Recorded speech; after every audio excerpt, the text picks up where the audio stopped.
Hello, good day, good people. Welcome to Segongane live show, coming to you from Kgosi FM studios right here in Pretoria, West in Danville. Man, my name is Segongane, and as you know, I do come to you live sometimes on www.kgosiefm.co.za. But today I'm not live, even though there's a live little thing there.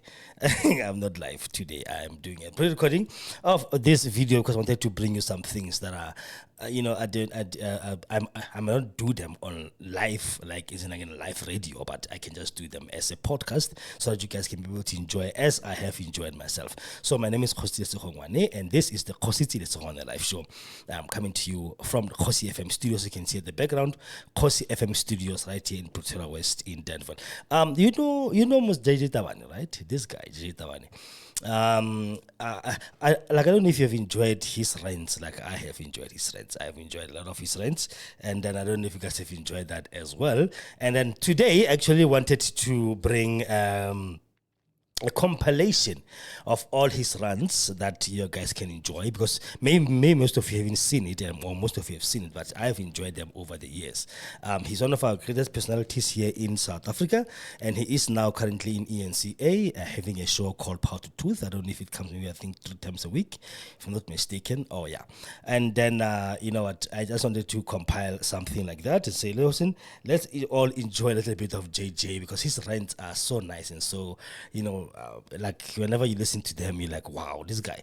And the last that he did actually got him fired from ENCA, and then they had to call him back because people wanted the show to continue. So I don't know what happened. Whatever happens behind closed doors, you cannot really know what's happening. So listen, I've compiled a little bit of those, and I'm going to give it to you. But first, we have a sponsor by Kgosi FM, and here on the Kgosi live show. So I'm going to play the sponsor, and then you guys, we can continue with our JJ Rant compilation right after this. This show is brought to you by Segongane Medical Services and Clinic. They are a private clinic situated in number 70 Kgosietsile in Westview, Danville.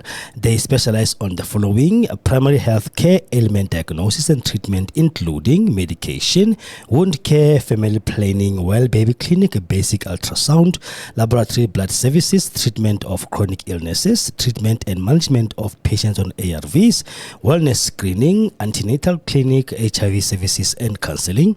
They have a pharmacy on site, and they are doing CCMDD services as well, OHS clinic, circumcision clinic and abortion services.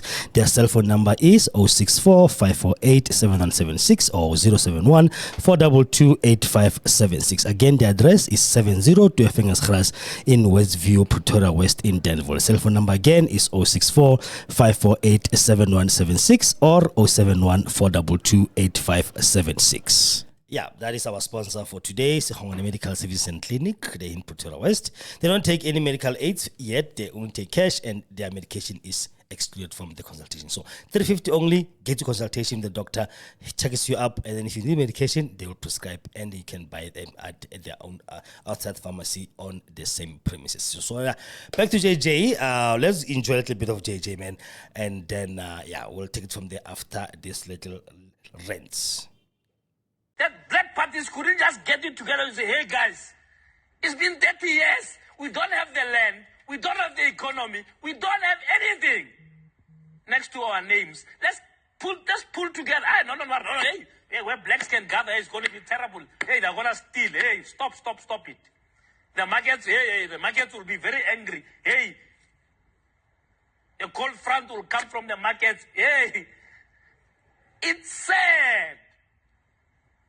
It's sad that we are underlining with a red, big, fat pen that's Samusutu Kilekua. You must bring a white person there, then maybe there'll be order. We must talk about these things. Don't tell me to be romantic overnight here and say, oh, this black and white together. The DA hates anything that has to do with transforming this economy so that it can benefit blacks. They want to give black people vouchers. But it's not a voucher. No, you're having too many BE deals. Stop. You're going too rich. Good luck to the NC to make that, to unscramble that egg. Abuleti Biko are a black man, you are on your own. Sort of police released horrific crime statistics. I mean, if I said this, and this was said 5 years ago, it will still be relevant because it doesn't look like we're making any dent on crime. In fact, if anything, we're birthing new types of crime. So I thought tonight we'll talk to the Premier of Gauteng, not as Premier, but as MEC of Public Safety or MEC of Police, because he took that particular portfolio and put it in his office and said, this is too serious. So we'll talk to him about that. I'm going to be asking him what effect that would have on the work that he has to do and how we should judge him on the issue of crime. He's already threatened to resign if crime doesn't improve. You know how he is. So he left to account for those statements tonight. But before we do that, I wanted to talk a little bit about something that irritated me greatly this past week. If you watched Checkpoint, and if you didn't, I will invite you to go to enca.com and watch the latest episode of Checkpoint, where they were dealing with what I can simply call a CSI scam, okay, by KFC. And lots of, KFC is one of our popular brands of fast foods. Now, when you go to KFC, they will say to you, add hope. Now, add hope, you give R2, and they're saying you are adding hope, you're going to be taking care of children and, starving kids and what have you. And that's a good thing, But it's a donation. So whether it's R2, it's your R2. So you can decide whether you'll donate it or you won't, right? Maybe you want to give that R2 directly to the kids that they're talking about. In that program, it tells us firstly that half the time the money gets to those kids you are donating for. Way too late or maybe too infrequently. But that's not even the biggest scandal. The biggest scandal is that if you are a cashier at KFC and I come and I don't donate the R2, I'm actually threatening your job. Can you believe it? Can you believe such a scandal, right? That actually the R2 is a target. The management makes it a target for people who are at the tills. But no, but watch. Therefore, your performance comes under question. I don't understand that level of evil. I just don't. Because you are using a good thing to be bad to your own staff. I mean, I can't believe it. I was truly dumbfounded that such a thing is even fathomable. Because in fact, I was saying just recently that why don't McDonald's and Nando's do the same thing, where they actually create a program where you can donate, and so that they don't throw away food and what, they also, channel some of their profits to the communities who are dying eating their food. But remember, this is not healthy food. Let's just start there. So at least this thing one should have said, at least they are planting back something, And no. We had people, of course, they were afraid to be seen on screen saying, hey, we're in trouble here. Please save our jobs. So people are saying, hey, maybe we must donate the R2 just to make sure these people don't lose their jobs. KFC, this is a shame. But it's not a shame in isolation. And please, anybody who's head of CSI, just gather around a little bit. CSI is not PR stunt. Corporate social investment must be an investment back into communities. If you get PR mileage out of it, it should be an accident. You can't then create a fake CSI so that you can get publicity. I mean, the South African corporates, are full of shamelessness. They are full of shame. And there is a big corporate that will remain nameless just for tonight. These guys say, hey, what can we do on CSI? Hey, man, this thing is too much trouble, man. But hey, 1%, let's buy computers. Mara, let's take these computers to the Eastern Cape. In some rural place, the school doesn't have electricity. But the computers, they just dump them. We've given this school 100 computers, which have not been opened by anybody for a year. They gather dust. You get there and say, hey, Barry, MTN or Vodacom or what are the other, Cell C or whatever. have donated cell phones where there's no tower. Eh? They have these donated computers where teachers themselves can operate them because there's no electricity. But what happens at the end of the year? The foundation has donated 100 computers, to Kofimvaba. And then the CEOs will be talking big English in these banquets. When they are talking nonsense,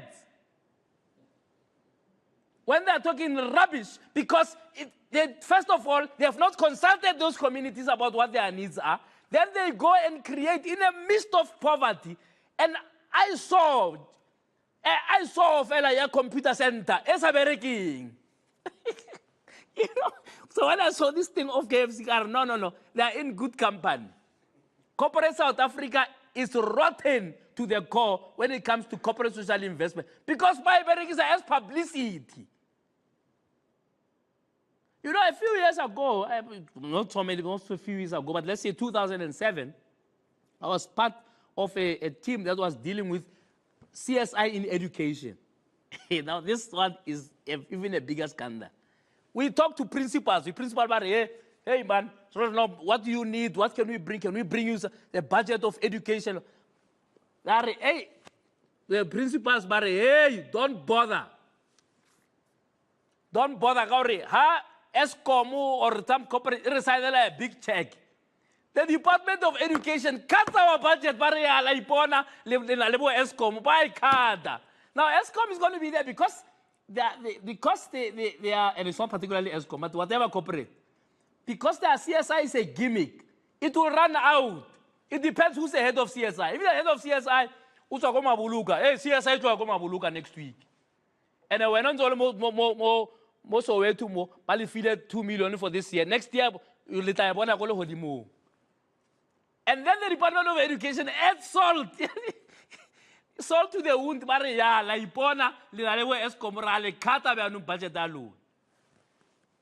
No, it's not me. This is what the principal said. Kamo Haram meeting. I know that the premier was the MEC of Education. So that's our offense him. But this is what happened. The principals told us this. It shows you chaos in the CSI space. And KFC is a poster boy or girl for nonsense instead of CSI. You must stop it. And I hope people boycott that to rant. Anyway, after the break, we talk to the Premier of Gauteng. Tonight, in his capacity as a head of police in this province, to clamp down on the crime that has made our lives a misery if the crime statistics are anything to go by. Oh, Mandisi Chantis, Hamba Mama. We're dedicating that song to the thousands and thousands of women who have been murdered in this country, particularly by those who claim to love them. We, of course, we're here not here on Women's Day, but we want to say to all the women of South Africa, Happy Women's Day, if it's relevant, because it's no longer clear that a Women's Day can be happy. If you look at the statistics, just the statistics of the last 3 months, right? 1,135 women murdered just in the last 3 months. Murdered probably by those who claim to love them, their life partners. And 1,800 attempted murders. So you can just imagine what happened there. This is pure assault and intimidation. But the other contact crimes, which include assault, GBH, you name it, 1,200. No, in fact, 18,000. Pardon me, 18,474 assault with grievous, with intention of grievous bodily harm. And of course, this is outside the statistics of rape, which touches 10,000 in 3 months. And I think that the problem in South Africa is that we have become numb to these statistics. That's why I thought, let's remind each other about these statistics, and that underline the fact that the women of South Africa are having a raw deal. They are having a raw deal, and they are having more than a raw deal. In fact, they've got to worry as they step out of their comfort zone. Then they step out of their home, they've got to worry because somebody can be out to assault them. But what's worse is that they don't even have to step out of their homes, because here you got 1,135 murders of women as killed by their partners. And what's interesting is that in South Africa, we wait, there must be an incident, you know, of Mukwechana there in the post office, or Miss Mukwena there whose boyfriend hung them while they were pregnant, or there was another fellow who bent somebody into a dustbin. And then there's an outrage, there's a temporary outrage when that happens.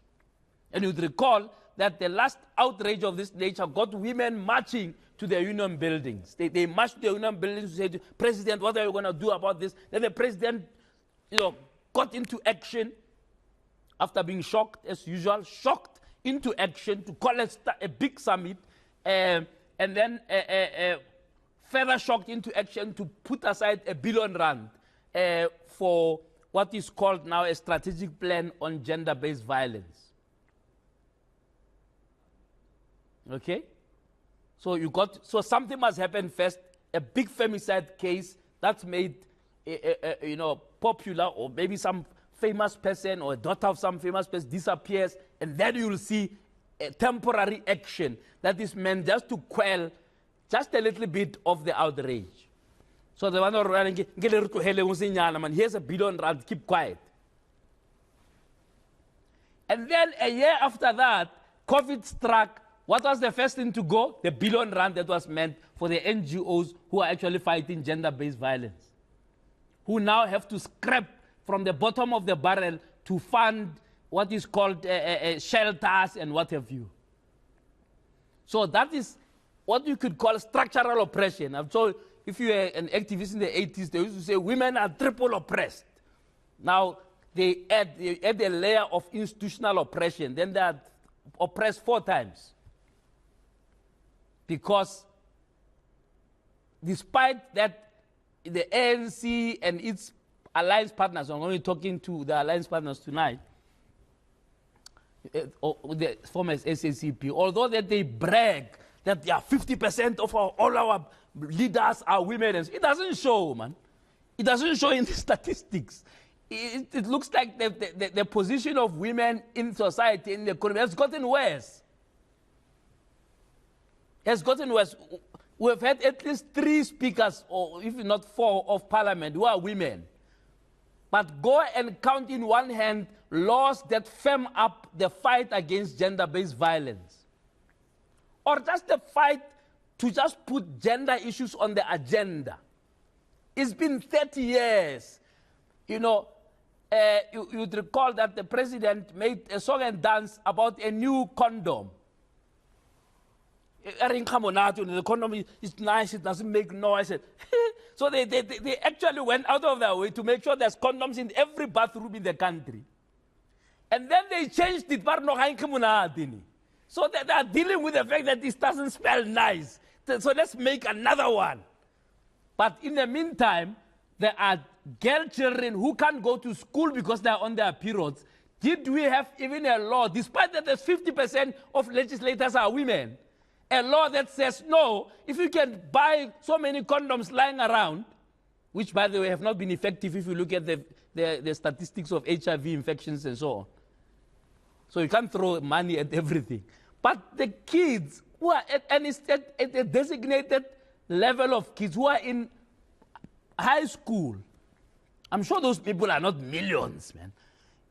Why can't those people be given just a right to have sanitary rights and menstrual health? No. That's going to be too expensive. Kanaba says the people who are wasting money every year. The Auditor General tells us 50, 60 billion rand wasted every year at all levels of government. But the same people say, hey, I want to tell you, and the women have made sure that thing holds sway Because if all the women, 50% of them in parliament, insisted that that should happen, it would have happened by now. But they didn't insist. They did not insist. Anyway, so that's the first part of it. The second part is, because we are a patriarchal society, you know, former Deputy President Lamonuka saying, in fact, if men were going through menstruation, that thing could have been law centuries ago. And she's right. Men are the culprits. And the issue is that I know that I'm sure you have heard this from me before, but it doesn't matter. The situation hasn't changed. Men are in a conspiracy of silence. That's why there are so many people. These people are killed by men largely. Maybe one or two killed by a woman. But these numbers that says 1,100 women were murdered by men. Yet there is a conspiracy of silence because it doesn't start with murder. It starts with a clap. It starts with a clap. It starts with you saying to your friends, "Yeah, you are delela lomfaz, obomushapa," and then your friends don't call you to order. That's part of the conspiracy of silence. People who are women bashers are still holding their heads high, and we know them. In the industry, in various industries, in the media industry, in the entertainment industry, in schools. I mean, in schools, I don't even want to talk about it. These are men who impregnate 15-year-olds. Show me one who's been arrested for statutory rape. You talk about, you look for them like a needle in a haystack. And I'm not saying many. I'm just saying one person in orange overalls. This person has raped a 13-year-old in that school. And then the Minister of Health and whoever and police will come, and tell you there were 99,000 rapes in schools of teenagers. And then they end there. They didn't investigate. So they're telling me that in the 99,000 rapes that has taken place in one province like Limpopo, they couldn't find one culprit they could prosecute. No, just not one. And then we come down and say, it's Women's Month. And then the men will be the first ones on the line with song and dance, with speeches about, hey, Mbokodo, hey, a woman is a rock, and what have you. But they fail just to get one solitary culprit and say this person must go to prison because they slept with a 13-year-old and impregnated that person. So don't tell me about Women's Month. Can we see some action? Can we see this government taking some action? Can we see the police hunting down, out of the 99,000, the scope is big, man. One province has 99,000 teenage pregnancies of kids under 15. Can you find just one solitary person, the orange overalls, successfully? Then we'll take you serious that issues of gender are on your agenda. But at the moment, we don't take that serious. If you go and read that strategic plan on a gender-based, it's a failure. It's not a failure because I say so. It's a failure because here are the numbers that have kept increasing since 2021. 900 people were murdered. The following year, 1,100. Now, 130. The trend is upward. And it's upward, but we are tired of it. We are numb to it. And these statistics no longer mean anything. It's just Sodom and Gomorrah all the way. It's Power to Truth with Beon Kopotse, JJ Tabane. It's good to be back, eh? In the past, they used to say, don't believe everything you read in the newspapers. I think you shouldn't believe everything you read on Twitter because, for the last 4 years that I've been here, every time I take leave, people assume that I've been fired. And because I do say fireable things, but I'm still here to continue Season 4 of Power to Truth, talking the truth to power and conducting conversations that build. I'm very, very glad to be here to continue that work. literally to pick up where we left off about a month ago. Of course, we come back to a new era of governance in our country. I can tell you now, without any fear of contradiction, I don't particularly like the idea of the GNU, but you know, every society must debate its future and trajectory of where it wants to go. But once that trajectory has been decided, we then say, how do we make sure that this works? But also, how do we hold accountable the same government of national unity, or whatever you may want to call it? If you have seen the Sunday papers, you would think now you are living in an alternative reality, because Helen Zille says to us, no, the whole thing is a fluke. We actually have been talking to the ANC, you know, since the election, to say we need a grand coalition, but because the ANC didn't want to be seen to be too nathering with the DA, they had to invite all the others just as tokens. And you know, no irony befalls here that actually this GNU that you have just decided, you must make sure that it works. No. She doesn't care whether it makes it to crack or whatever. She just says, no, these people are lying. Actually, it's a grand coalition and so on, which is what all the analysts have been saying. This is actually a grand coalition between the ANC and the DA. And nothing wrong with that if that's the courage of your convictions, that South Africa requires people on two polar opposites, right, to work together for the sake of the country. No, I don't think anybody will have a problem with that. Just be honest about it and not feed us lies about the fact that, oh, no, it was suddenly decided now. We have been told by somebody inside that, no, it's been the discussion all along. But anyway, you know, they always say that there's always a silver lining everywhere. And you'd remember just about a month ago, I had, I think, Prince Mashele here and a number of analysts who says, hey, actually, it's a good thing to have people who don't agree, because they will watch each other to make sure that they don't steal. But nobody could actually predict that the DA ministers are going to be out there, you know, just song and dance to show off the people who have been lazy all along. How do you explain the fact that Groenewald, 3 weeks into his office, has already conducted or caused what do you call raids to be conducted in prisons, and now we know that, hey, you could have a 72-inch TV in prison with no problems at all. You ask yourself, where have the guards been? Where have the correctional services officials been? If you can just bring a television set into prison, it's an how do they display it in a cell to a point where the guards just pass it? You know, and all sorts of things. I mean, forget about the drugs. Those are obvious that you would know that they will be smuggled. But a TV, 82-inch, big telephone, iPads, you name it. I mean, there's nothing that's not there.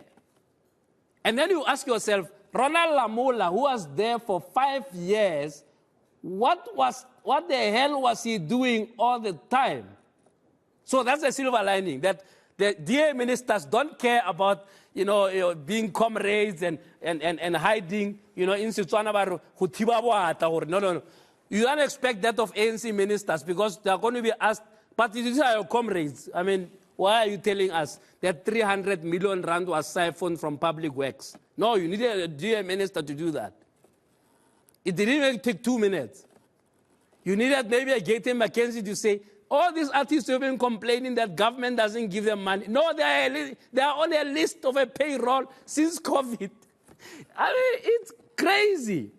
Maybe that's a silver lining, that we get to know all the lies that we've been told all along are now going to come to the surface. Of course, to be in cabinet is not a PR stunt. The DA will learn that fast. That in 3 years' time, all the PR will come to naught if actually you get there and you can't implement. And I'm told that, at the cabinet Lokota, where the DA was supposed to come there and criticize, the programs that the director generals have put together. Actually, there was a broad agreement, which is a miracle. It's a miracle you need, that actually people on polar sides of the political spectrum can come together and say, here's a program for us to go forward.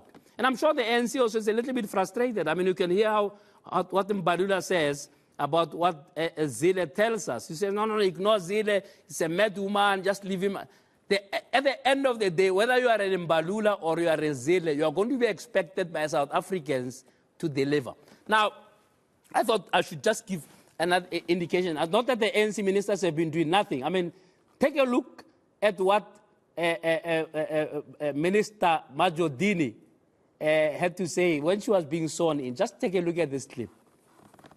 And to perform the functions of my office conscientiously, that's okay, and the best of my ability. I must say, I really missed having to comment on this, but let me tell you why I'm bringing up Minister Majodina. Minister Majodina, after weeks of silence, held a press conference and told the country that although she's a Minister of Water Affairs, please do not call me. You know, there's this case about please call me. And I don't know, please do not call me. Now, let me tell you what's wrong with that. She says, no, call your local government, don't call me. In South Africa, right, a Stone Age disease called cholera killed people in Hammanskraal because they were subjected to dirty water. First by the ANC and then by the DA and so on. Now, the president left the Union building and descended on Hammanskraal. He didn't say, no, go to Pretoria and complain there. He went there despite that particular function belongs to local government. But Majodina says, no, don't call me. Call your local government. Tell them that your water is dirty. Now, that's the part of the problem, that despite the loss of the ANC, right, at 40%, I mean, there's no better way to describe it, you still have ministers within the ANC who are so arrogant as to believe that those results don't mean anything.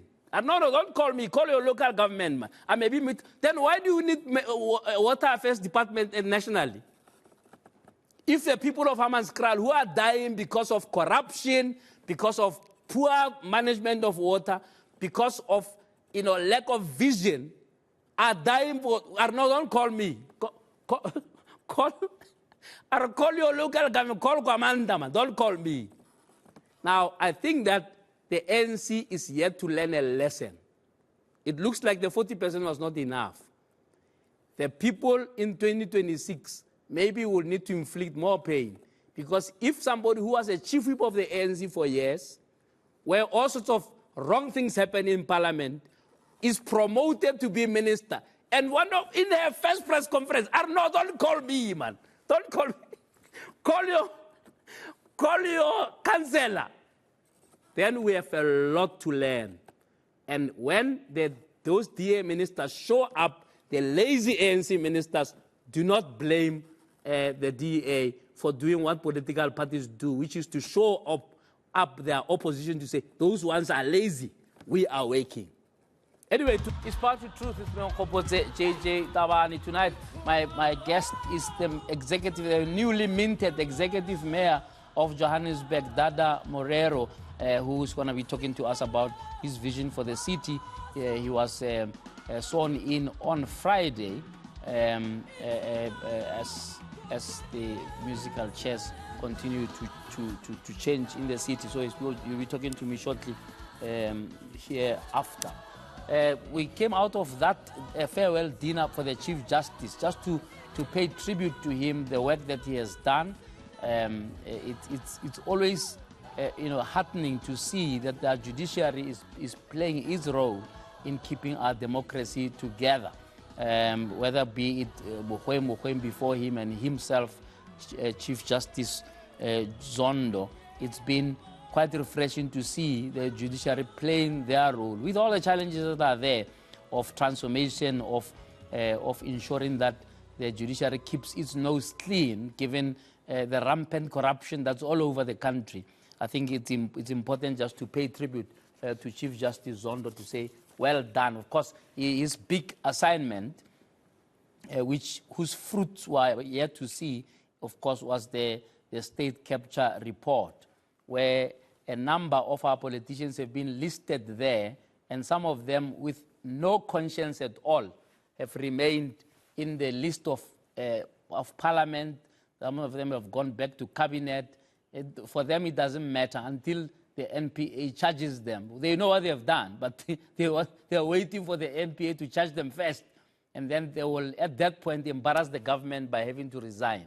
But Chief Justice Zondo has done his job. And what I like is that he told these politicians, it's been 3 years since the report was out, and you haven't done much about it. So for that, we pay him tribute. We hope that the next Chief Justice will be as firm and draw the firm line on the sand in terms of interference with the judiciary and all of these things that have bothered the previous Chief Justice. I want you to talk a little bit about transformation. You know, one of the things that irritate me highly, right, and I'm not quite sure whether we'll get it right with the current regime, whether we'll actually get right the private sector not seeing transformation as a favor, the first thing. Secondly, not seeing transformation as a lowering of the standards.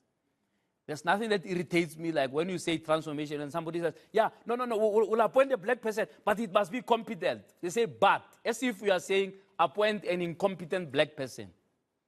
And I'm talking about APSA. I think there's something smells fishy at APSA. If they don't, they're not chasing away some black person on the board, the black CEOs don't last. I mean, we had a chap called Hadebe who left in 2 minutes, then the Minele who left in another 2 minutes, and now a white CEO, right, who was pointed a finger by his own staff for being anti-transformation or lazy on transformation, has left in a hurry. And then what does APSA do? They appoint another white person to act. Because they are not interested. They are not listening to the noise about the fact that it's 30 years of democracy, and you must actually demonstrate, right, that even at APSA, black people actually are there who are competent, who can do the work, who can be supported to do the work. And we don't do it. I mean, you open the newspapers this past 2 days, find a newspaper that has written extensively about the fact that the problem at APSA is a reluctance to transform. Because how do you explain all of this, people who have fallen off the bandwagon and so on? It's always an issue. But this time, in a meeting of APSA, internal meeting of top APSA executives, these executives raised the issue with the outgoing CEO to say, but you are not transforming. Now, the board should have listened to that before they appoint another person who is by mere appointment of that person, they demonstrate that they don't have confidence in black people to run something like APSA. APSA is always, there's like an identity crisis of some sort there. If they don't change their name to Barclays and back to APSA, and it's a fight between Afrikaners and English, there's always something. It's always something. I mean, besides the fact that, they had to change their name, I don't know how many times. Even before they were called APSA, they were called something else. They had to lump all the Afrikaner banks together and so on. Then the English took them over. So they have an identity crisis. Can they just be South African? And can their staff complement their board, their CEOs, just reflect the demographics of South Africa? But maybe they don't care. They just say, now we're in a GNU, nobody's going to bother. Nobody's going to rock the boat in the next 5 years. They'll have a honeymoon for the next 5 years.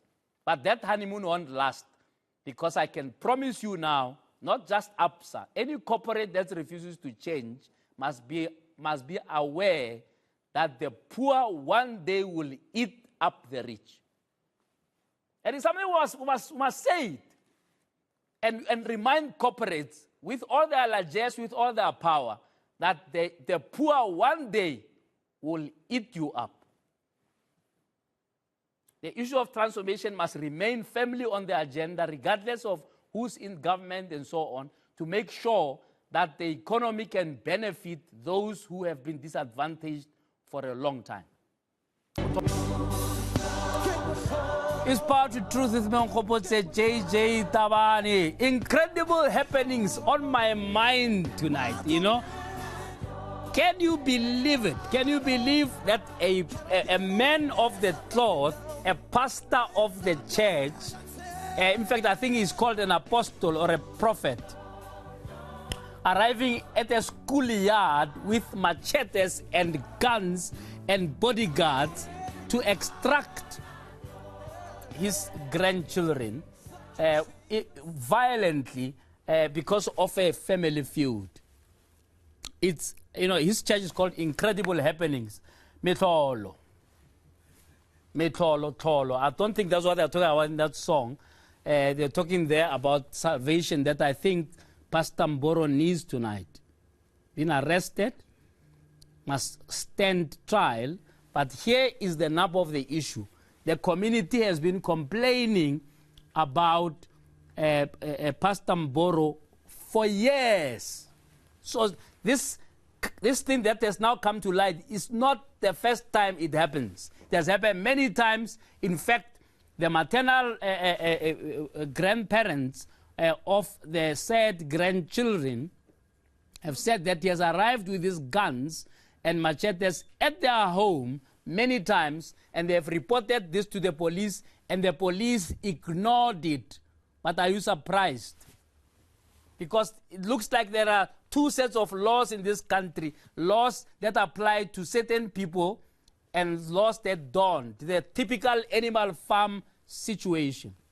That's why the former Speaker of Parliament thought that he could go to court and ask not to be arrested. It's complete nonsense. He goes to court and says, no, don't arrest me. Please, I want to come and tell me first why you want to arrest me. So it's a typical thing. I'm quite sure that there are policemen who are in the pocket of Mboro.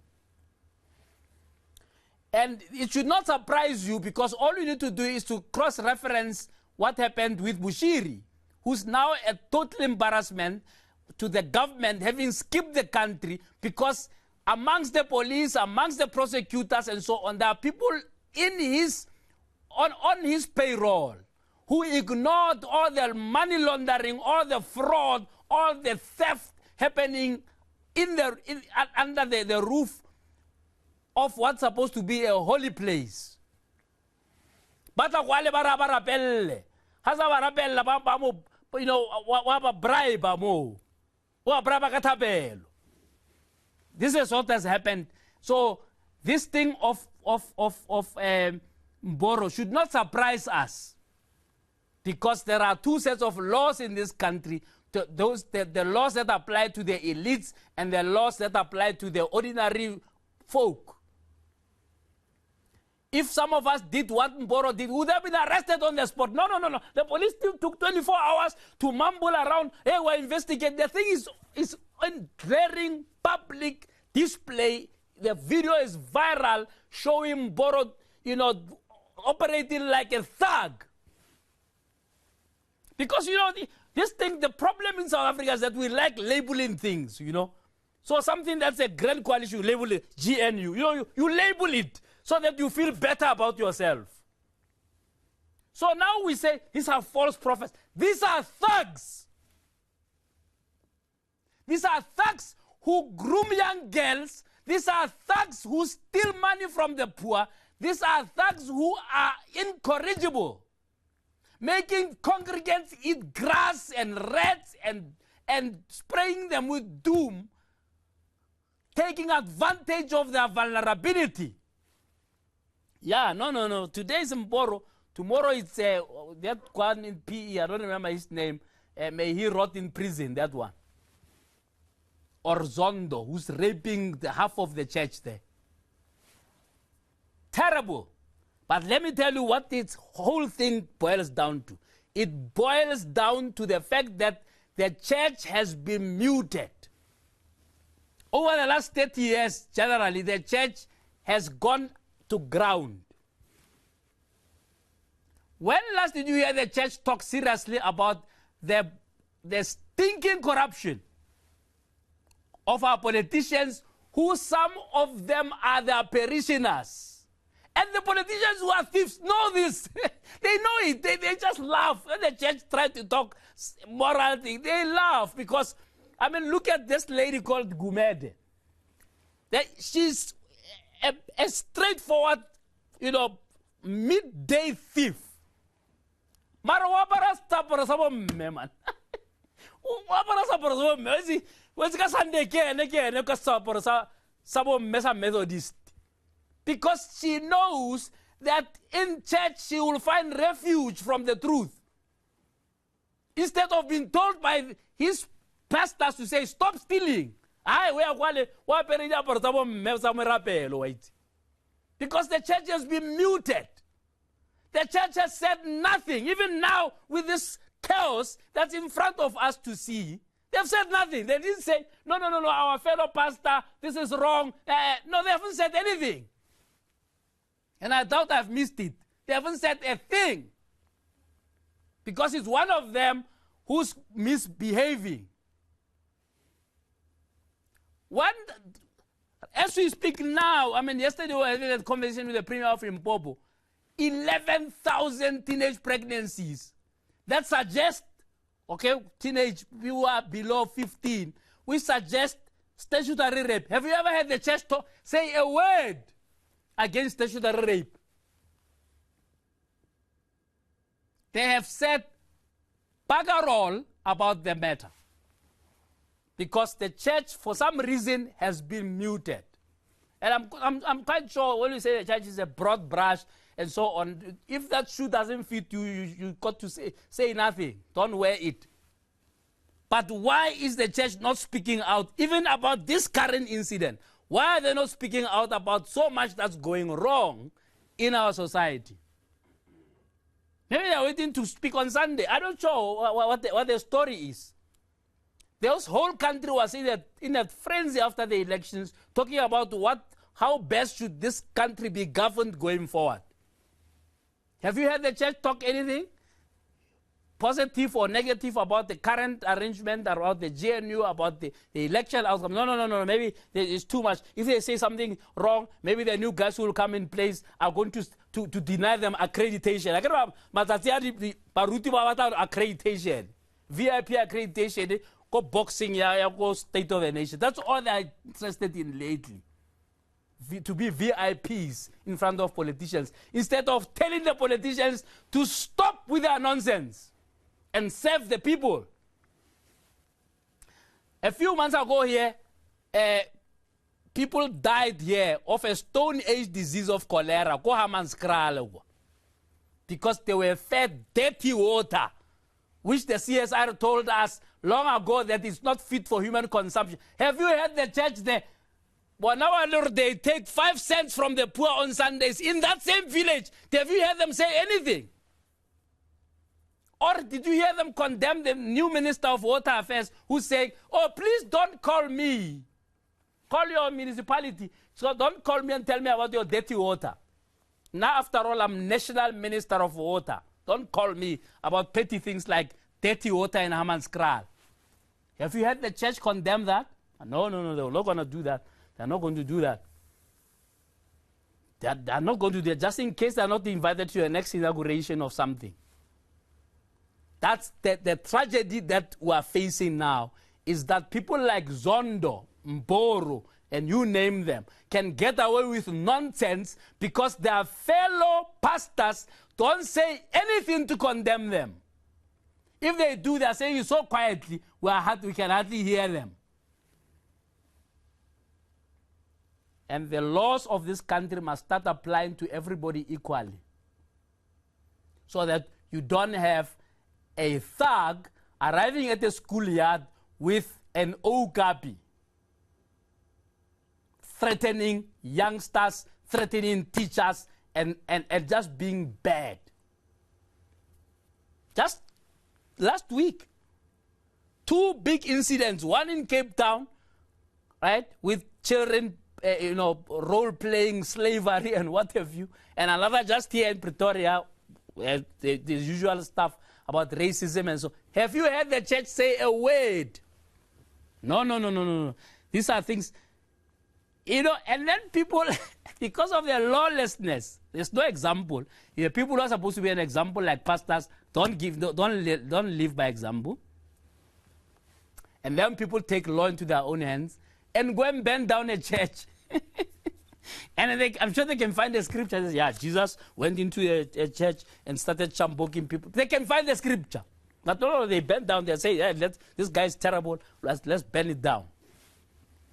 This is the moral decay that you would think that it would be the agenda of the church to reconstruct that moral fiber. And no, they are part of the mess. Well, let's hope in the next couple of weeks, maybe some of the church leaders can come and tell me, maybe we don't hear them, maybe the media doesn't cover them, I don't know. But clearly there's something wrong here about what the church should be doing to lead us into a better country and a better society. Tonight,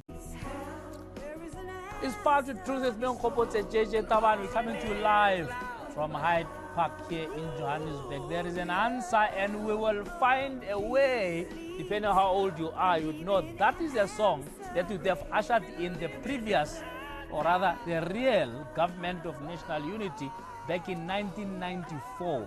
And I'm talking the PJ Powers there with Sifiso Ngwane saying, let's put the past behind us. Now, what does that tell us? The key thing there and then was reconciliation. It was putting together a nation that was fractured by years of oppression, of apartheid, of murder, of atrocities, and saying, let's put the past behind us. And of course, the context today is different, because really what is the big issue today? The big issue is poverty. I think we need to be serious about what is facing this country. A lot of people, including these politicians who have been campaigning, and some of them are now deflated because now whatever they wanted, they didn't get. And maybe it's a blessing and none of them got what they wanted. But actually, are they aware that this country is sitting on a time bomb? Not jokes. This country is sitting on a time bomb. And I want to talk a little bit about what that time bomb is. And the question is, if this country is sitting on 68% youth unemployment, it's sitting on 83 murders a day, it's sitting on 14 million people going to bed hungry, it's growing, the economy is growing at 0%. It's the most unequal society in the world, with some of the worst amenities. I mean, we're told that our ports are the worst in the world. Not in Southern Africa, in the whole world. Now, we should ask ourselves, what combination of government can solve those issues and diffuse that time bomb? Of course, it's interesting, if you walk around and ask who supported apartheid, it will be like you are looking for a snake's tooth. You'll never find that person. Today, if you try and find somebody who agreed on a GNU before elections, it will be like finding a snake's tooth. On the 15th of April, I hosted a range of leaders here. All of them denounced the government of national unity as a non-starter. Take a look. They are not interested in a government of national unity where all the major parties can have a say. You want a corner where others are excluded. But we can't, Professor JJ, from the word go to work for a government of national unity, because we will be starting from a wrong footing. The people of South Africa, they will be voting the government that failed them, voting it out. And to bring it back through the back door will be a terrible thing to Even do. if they got 49. We've got a framework on coalitions, and part of what it says is that our first preference would be with parties that agree with us in terms of our policies. But we haven't ruled out coalitions with anybody. with anyone because at all. At the end of the day, you need to look at how do you stabilize the country, how do you make sure that you have a government. Yeah. But as I say, there are three options, and ours is certainly to go for a majority. People have lost faith in politics, in political parties, and in political leaders. People need new leadership. That is going to come with new perspectives. It is unencumbered by the baggage of corruption that we have seen over the last 20 years, in particular in South Africa, and so on. What is important for South Africans to understand, it is that unless there are a lot of these people that we have now out of parliament and out of the government, a government of national unity is not going to be the solution. For us to go back to a GNU would be to regress democratic practice. What we need to do is continue the process we've begun of amending the electoral law and ensure that politicians are accountable to the people. JJ, the day after the election, we will phone the parties in the multi-party charter, and we'll chart the way forward. We will not go into some backroom deal with the ANC. At all. We'll consult our partners. There are different possibilities. You might sit with a minority government. You might have to make some kind of a voting arrangement. But the multi-party charter is our best alternative. So Action SA was to the mistaken. But I think the point is that Action SA has aligned itself with a group of parties, not because we think alike on everything or we agree on everything. As you've indicated, in a number of key regards, we disagree with one another. But most importantly, we align around change. South Africa requires of political parties to do what South African citizens do every day. And that is work with other people that they might not agree with everything about, that we have to work with them for the good of society. Wow. As Mandisi Janchi says, they are all but liars. Now they have changed their tune, all of them. The IFP, I have a lot of time for Mr. Tabisa. He says, no, if you do a GNU, you're going to be bringing the ANC via the back door. And he just announced this week, this evening, no, because of caring for our constituencies and wonderful, kumbaya, let's have a GNU. But he said this on the 15th of April. It's not a long time ago. You must just remember your lies, man. The DA, no. We'll never have a backroom deal with the ANC. Never in our lives.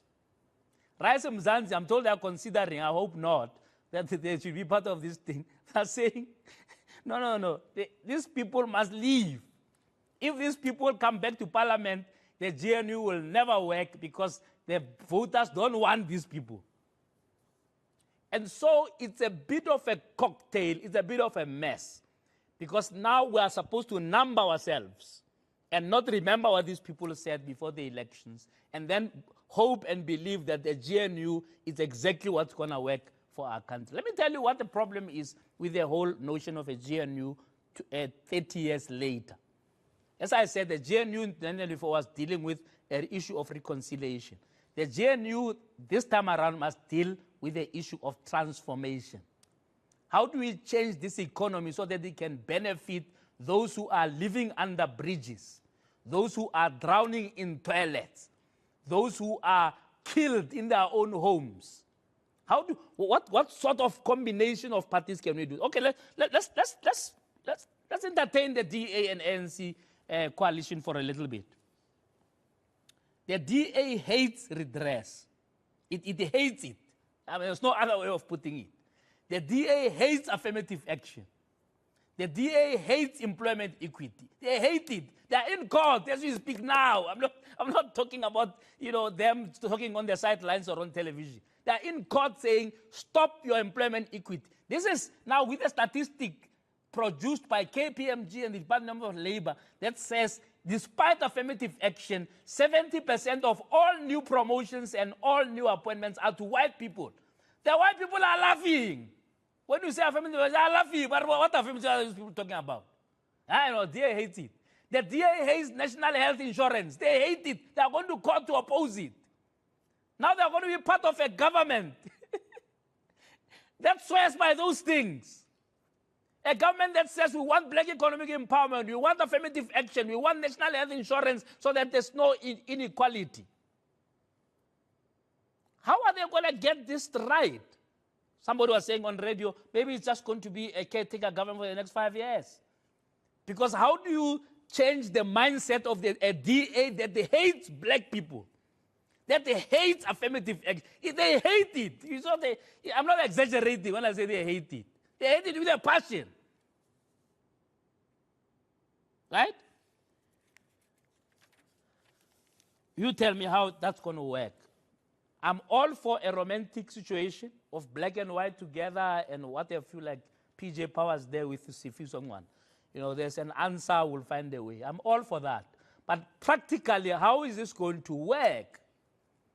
And we was in this movie again, because you remember Bantu Holomisa and Rolf Meyer. Bantu Holomisa is a 20-year-old long dictator there in the UDM, tin pot dictator there. And then Rolf Meyer is maybe is a grainy analyst there. Now, apparently he's on beyond TV talking a lot about GNU and what have you.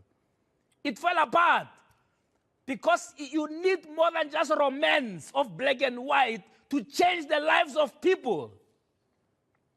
And it's sad that black parties couldn't just get it together and say, hey guys, it's been 30 years, we don't have the land, we don't have the economy, we don't have anything next to our names. Let's pull together. No. Hey, where blacks can gather, it's going to be terrible. Hey, they're going to steal. Hey, stop it. The markets, the markets will be very angry. Hey, the cold front will come from the markets. Hey, it's sad. It's sad that we are underlining with a red, big, fat pen that's Tarisamu Sutukilekuwa. You must bring a white person there, then maybe there'll be order. We must talk about these things. Don't tell me to be romantic overnight here and say, oh, let's use black and white together. The DA hates anything that has to do with transforming this economy so that it can benefit blacks. They want to give black people vouchers. But it's a voucher. No, you're having too many BE deals. Stop. You're going too rich. Good luck to the ANC to make that, to unscramble that egg. Abulezi Biko are a black man, you are on your own. I'm going to talk to the PAs, Kate and Mackenzie, who's going to tell me what on earth is going on with the coalition discussions. But I think we are headed for stormy waters. Stormy waters that are caused by the lack of decision, the lack of a backbone of leaders in this country who should be able to see this moment for what it is. This is not a moment of kumbaya. No.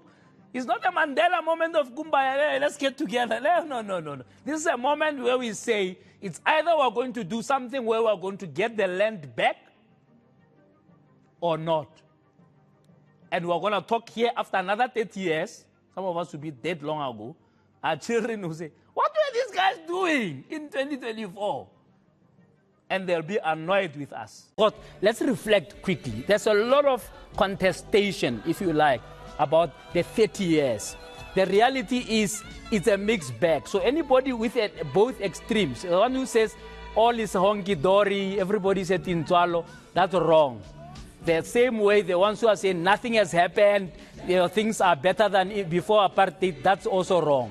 The truth lies somewhere here in the middle. Let's start with the era under Mandela. If we were to look at our categorize our eras according to the leadership. During the Mandela era, it was a bout of euphoria. Issues of reconciliation will top the agenda. A lot of issues that are controversial, such as land and property, took a back seat.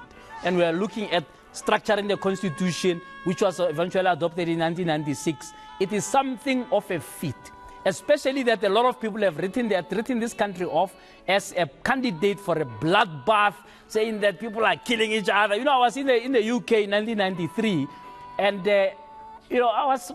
people are saying, hey, your country is a bloodbath. People are killing each other with asehais. I said, no, man, it's a small piece of a country. The country has 9 provinces, and then people are killing each other in something called KwaZulu-Natal. It won't affect the elections. They didn't believe me, of course. You know, but of course, as an eternal optimist, I also in my heart was hoping it doesn't affect the elections at that point. So that era of Mandela represented that euphoria, that reawakening, that embracing of a new era. You know, and so you could say that's a good part of our democracy. I mean, there were small things here and there, you know. I mean, Mandela called black journalists and told them not to write, you know, under the instruction of whites. You know, just a bizarre thing. I mean, you just thought, no, don't worry. It's not like that at all. And then, of course, there was the arms deal that happened under that era. But other than that, a wonderful presidency, and he did something that doesn't happen often in the continent, which is to quit after one term. People were surprised. Hey, man, are you sure you want to? Yeah, no, says no. I'm done 5 years. Let Thabo Mbeki take over. And of course, then the Thabo Mbeki era also, where the big agenda here was transformation. This is where we saw the birth of BEE.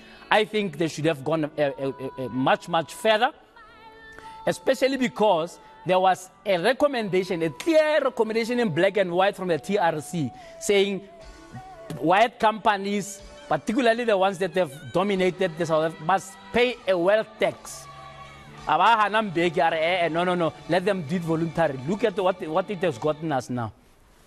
The white companies couldn't give a hoot about your transformation because they were given too much of a free hand to do as they pleased in terms of reparation. People are still waiting for justice after the TRC, right? Of course, Mbeki also put the African agenda on the map. Kudos to him for you know, forming the likes of NEPAD, the likes of the African peer review mechanism.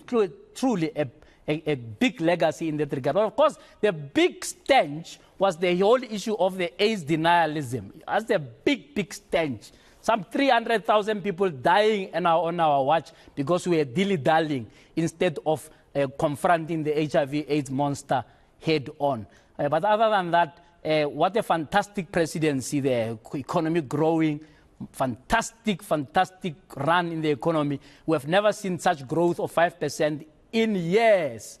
And of course, thank you to Mbeki's successor, Jacob Zuma, who plunged the economic growth to zero. Literally, because we wasn't joking around, 0.1, it's just zero. The economy wasn't growing for zero. Even as we speak now, even after they revise the target, it will still be 0 point something. That's the pure evidence you need for whether those years were wasted. We don't need to have any complicated statistic. You only have to look at unemployment rate that we have. You only have to look at the hunger rate, people living under the breadline, to realize that the gains made in the first 15 years of democracy were reversed. Of course, we must give credit to Jacob Zuma on his last day in office. You know, after being in office for 9 years, in his last day, at least he left us with free education. I think that one we must agree, because the ANC had taken the resolution as far back as 2007 to say there must be free education. It took Zuma watching his term of office ending to say, I'm signing now, there must be free education now. Let's park the issue about the NSFAS and the corruption and the fact that they just made a mess of the whole thing. You know, they must just give the students directly that money and just transfer straight to the universities. We have already seen, we don't need any more proof that NSFAS is a mess. And then come CR17, big dreams, big hope. Tumamina, please send me. And the question we must ask is, Utumekile na? Ramaphosa. And you will answer that question on the 29th of May. A lot of investment pledges, we must give that to him. Very, very good. And I think that is something that is a seed that we need to plant, because we can't forget, you can have all dreams you want. As long as you don't have foreign direct investment, you've got to be joking about growing the economy. So as we assess our 30 years, we should be saying, how do we make the 30 years count?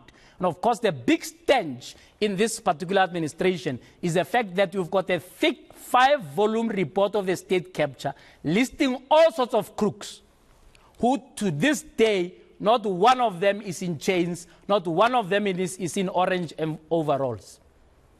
And there's always a justification. 5 years ago, we appointed the national director of public projects, and it was a big song and dance. This guy, things are going to be better, crooks are going to go to jail. I'm still waiting for just one solitary crook, one.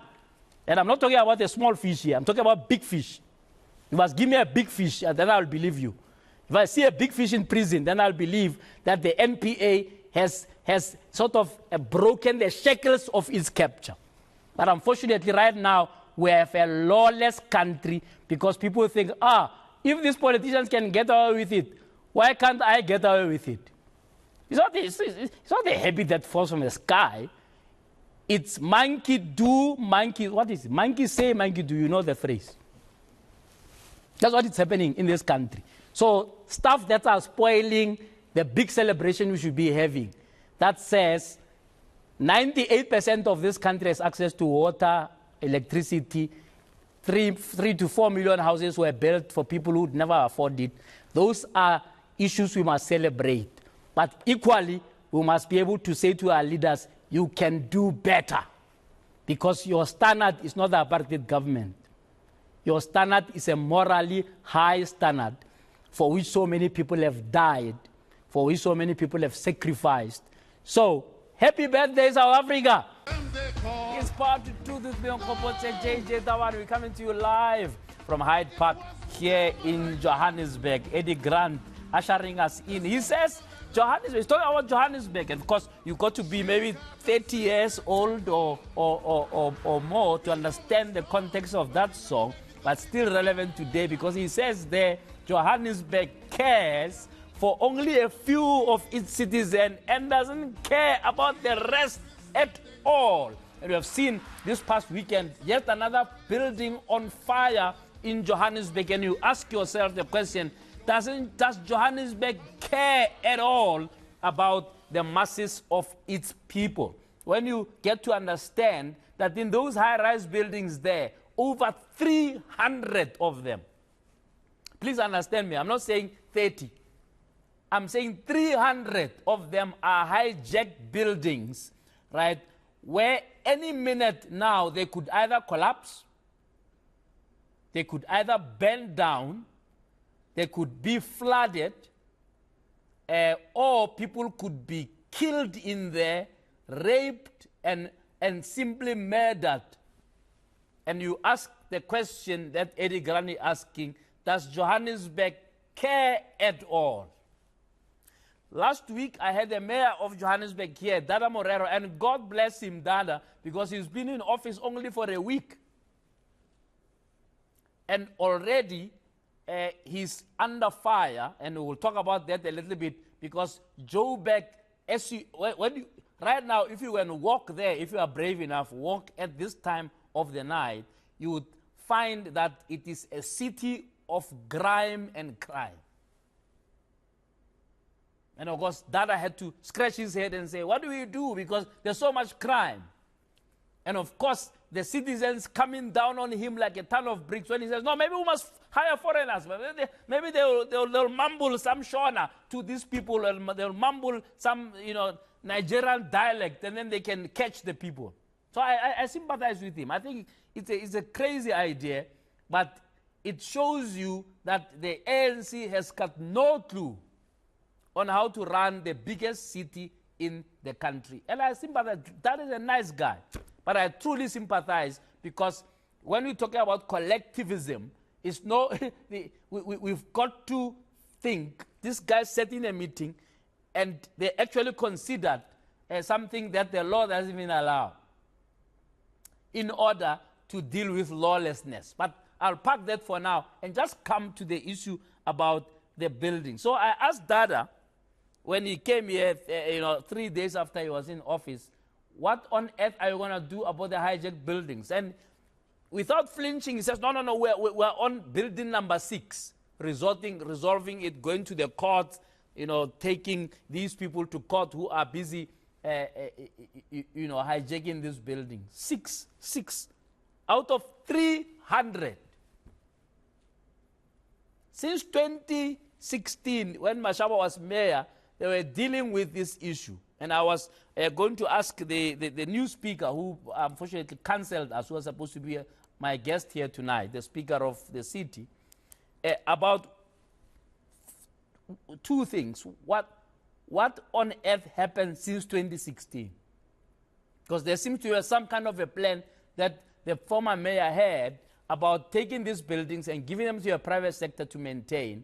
But between 2016 and now, there seems to be little or nothing that has happened that the city has done to show it cares.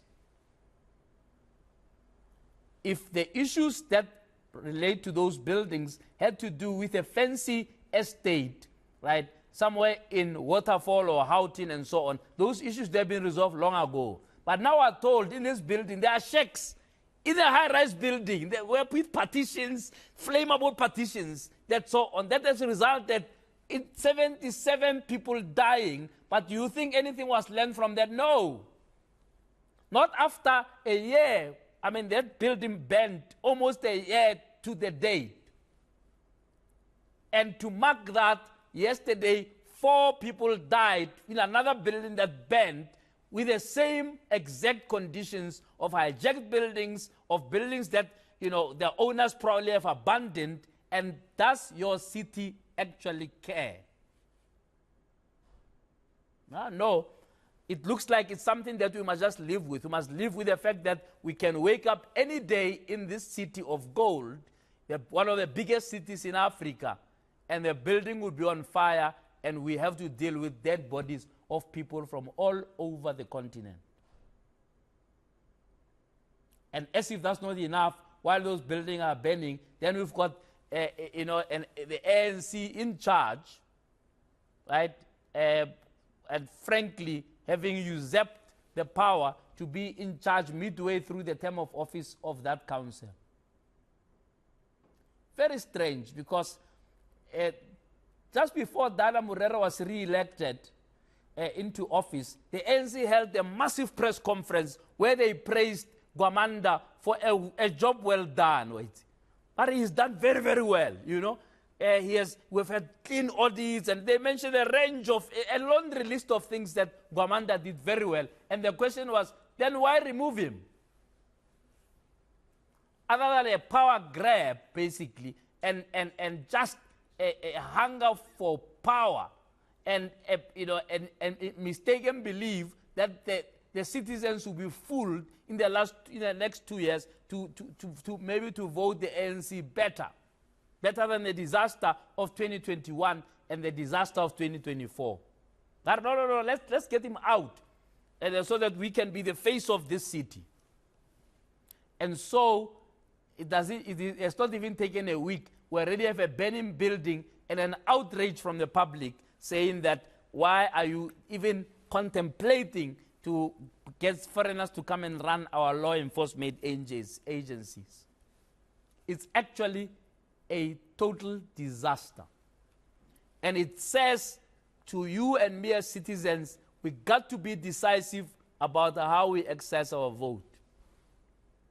Because unfortunately, a party like the ANC will only hear or understand once they are completely out of power. Because in the national level, they got 40%, but they behave as arrogant as ever. It's like they won an election, you know. They said, no, we won, we lost the election, but we win the negotiations. After all, we are the mighty ANC. They get 40%, and then they get 75% of the cabinet posts. And now here's a city that was, at least for a change, beginning to be a bit stable and running in the right direction. No, the governor must get out. Even if he has done well, he must get out. Let's put our own fellow in front. What are we going to do? There were a lot of suggestions, actually, and I would like to hear from you tonight as we go into the open line after the break, right? Do you think that, in fact, what should have happened in Johannesburg is a fresh election? In which stable city do you get to your 9th mayor? Mayor number 9 in the same administration. I mean, it must be worse than a circus, man. It must be more than a circus. I don't know what the speaker, maybe the speaker number 4 or something. Where, well, we only hope for the best. In the history of this show, when we invite people, nobody has ever cancelled us here last minute and just doesn't pitch after being invited. We've seen it all, but not that. But in any event, in which city in the world, a city that runs properly, that focuses on the services to its citizens, do you have mayor number 9? Can somebody just tell me whether this makes any sense at all? Ahead of an election, when people are saying, well, we're always going to have a coalition arrangement, we are at a point where the citizens have not given anybody full mandate, etc. The examples of what happened in Ekurhuleni, in Johannesburg, in Nelson Mandela, were what made people to be frightened of coalitions. Because now we've got a grand coalition at the national level, and only God must help us to make sure that the chaos that we see in Johannesburg, in Ekurhuleni, in Nelson Mandela, is not the chaos that will happen nationally. It's a mess, isn't it? It's a blue Godzilla mess. I said it last week. I said if Helen Zille arrives back, it will be the end of Mmusi Maimane. But I tell you what is interesting and what is good is that he didn't wait to be pushed. Anybody else could have said, no, I'm leader of the opposition, and so let me stay until Congress, I'll see how to survive, and so on. And I think we need to commend Mmusi. I think Auntie Patricia is being petty. Everybody has their own Damascus, because also Auntie Patricia was in the DA for a long time before she could come and tell us it's racist, and what didn't she know it was racist? She only discovered last year on October. No, everybody has their own Damascus. There's a chap in the Bible who was called Saul. He got a Damascus at Chenchalina Paulo. Everybody has their own Damascus. When some of us left the ANC in 2009, people ridiculed us, and then suddenly they were all jumping ship one by one. You know, some of them are now in the EFF and so on. At that time, there were very strong people in the ANC Youth League insulting everybody who was leaving. So everybody will, at some point, find their truth. On Monday, it was Hemem Mashaba. He found his truth after 3 years of being in the DA. Today, it's Athol Trollip, who's been in the DA for more than 2 decades, found his time today to say, this is not working out. Everyone finds their own Damascus. Today, it was Damascus of Mmusi Maimane, and I want to commend him.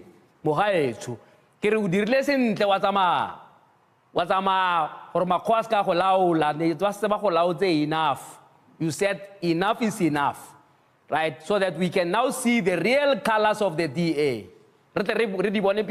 And we will see the real colors of those inside the DA who in fact agree with the wrong direction that the DA is taking. A direction that says race does not matter. A direction that says BEE must be cancelled. A direction that says employment equity does not matter. A direction that says, you know, money must be spent on wide, leafy suburbs and not on poor areas like Kaalicha, as the Human Rights Commission told us. If you are a black person in the DA, or you are a progressive white person in the DA, your Damascus must soon come.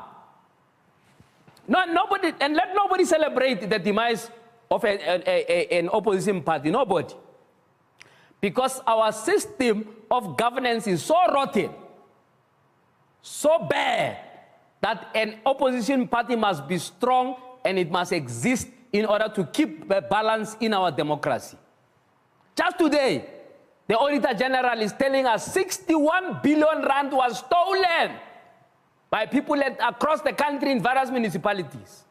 It tells you how much we need the government of the day at local, provincial, and national levels to be kept on its toes. And so we cannot celebrate the demise of a democratic alliance. We may not like that, but we need an opposition that works. The problem with the DA is that it's an opposition that's confused. An opposition that can no longer present itself as an alternative of our South African political discourse. It's an opposition party that is going back to the laga, going backwards. An opposition party that had determined a strategy that says that party must be for all South Africans, and it's now like a remorseful buyer of a second-hand vehicle. Please, please, please, go and get our DA back. And it's happening. Zille has wasted no time. She has not even been chairperson for 2 minutes. She's already made people to leave. Tell me about that toilet cleaner. And she makes a joke with, I don't know, I'm just a toilet cleaner. She's cleaning up the toilet mess that the DA is in now. I see your toilet, clean it now. DA is going to become, once again, a regional small white party interested in parking bays, shopping malls, and mascaras. They don't matter to our people. Our people are starving. Do we need a party that is not interested in addressing those inequalities? No, we don't. But do we need a strong opposition in South Africa that can keep the ANC accountable? Yes, we do.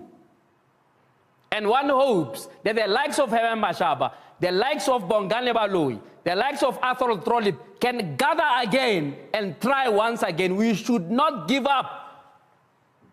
We should never give up having a dream of an alternative political movement.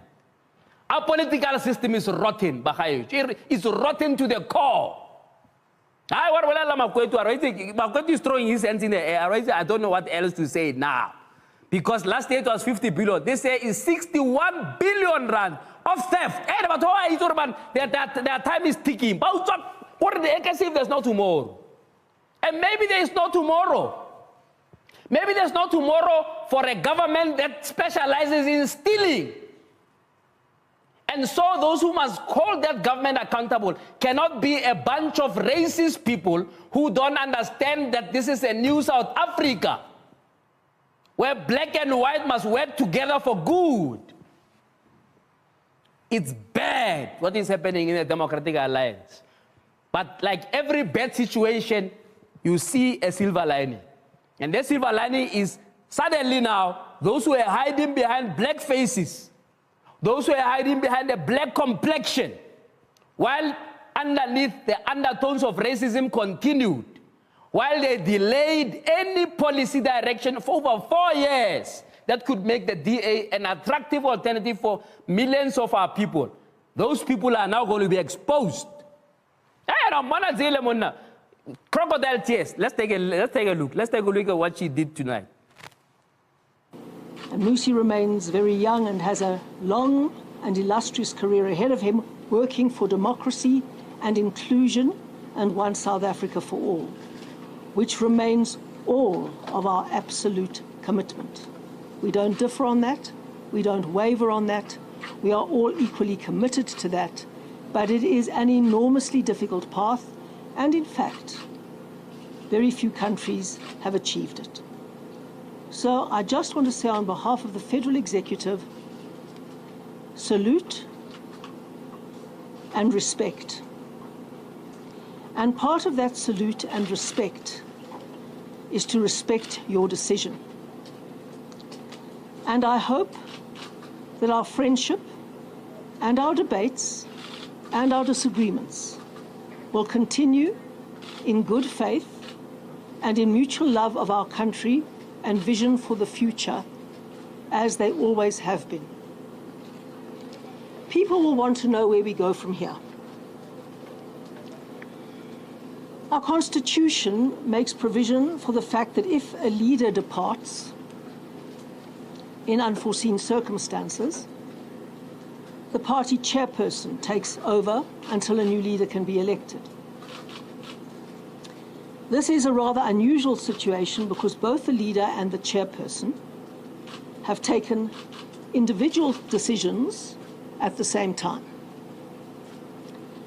So before we rush into something that may not be constitutional and may not be appropriate, we will and we are taking legal advice as to what the right path forward is constitutionally. And tomorrow we will convene a federal executive by teleconference to discuss that legal advice and to chart the way forward.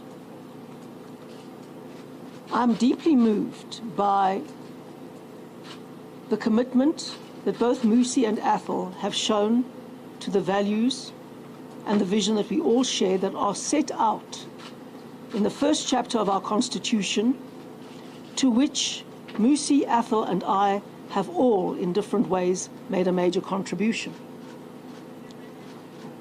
And I know that till our dying day, we will work together for one South Africa for all, in a country where the economy can grow and where everybody can be included on the path to prosperity. And the federal executive, and I'm sure I speak on behalf of the Federal Council, although I haven't consulted them, says thank you very, very much to both Musi and Athol for their contribution, and long may our cooperation and work and your participation in it continue. All right. Helen Zille, it was given to Helen, a very consummate politician. You know, a consummate politician in a South African context, somebody who can look you straight in the eye and basically just tell you to go to hell in a manner you have to look forward to it. They're saying to Musi, you are young, that's why you are living so early. You know, but put it nicely, Musi is young, has a whole career in front of him. I mean, the guy's career is ended, and she's made sure that it's ending. You know, and for the last 4 years, she has not gotten out of the shadows. That's my problem. And I did say this to her, to say, Helen, you don't know how to stay in your lane. And on Sunday, when she looked at us straight in the eyes, I'll stay in my lane, I'll stay in my lane. It didn't take 2 minutes. She's now, watch the space tomorrow. I will not be surprised. Obviously, I'll be happy to be proved wrong if she emerges there as acting leader. Because to make sense, they say, no, she's federal chair, you know, and you know, instead of getting a new leader now, the Congress is coming, so can she now just be leader? The plan seems to be getting together very nicely for those who want to call Helen out of retirement. But please come and save our DA. Let's not mince our words, man. Let's not mince our words. We can see it. Only an idiot cannot see the plan is getting together very nicely. The DA going back to the lacha of white domination. I'm sorry. That's how it's looking right now, and it's looking very bad. The question is there going to be someone who will put up their hand to create yet another alternative? Or are we now just exhausted with all the small little splinter parties all over the show? What are we going to do, South Africa? Because there was a promising alternative that is now falling apart. Of course, I'm going to have an analyst at the top of the hour to come and help me understand what all of this means. And you will also be welcome to call us on our open line to also engage in our conversation. What does it mean for you? A lot of people in our streets saying, well, Musi should have stayed. Others saying, good riddance. Others saying, no. You know, she has done well. I mean, he has done well, and so on, etc. And others, of course, blaming Zille correctly for toppling the apple cart. 010-594-5140 is the number to call us. You can call us. We'll take your calls from 10 o'clock with the analyst around the Frank talk tonight, which is, where is the DA going? What is the future of the Democratic Alliance without my money? What is the future of my money without the Democratic Alliance? Let's take a break now. After the break, we go to Botswana and find out what on earth is going on there. The elections happening today, so we'll be in conversation across the border. Let's take a break.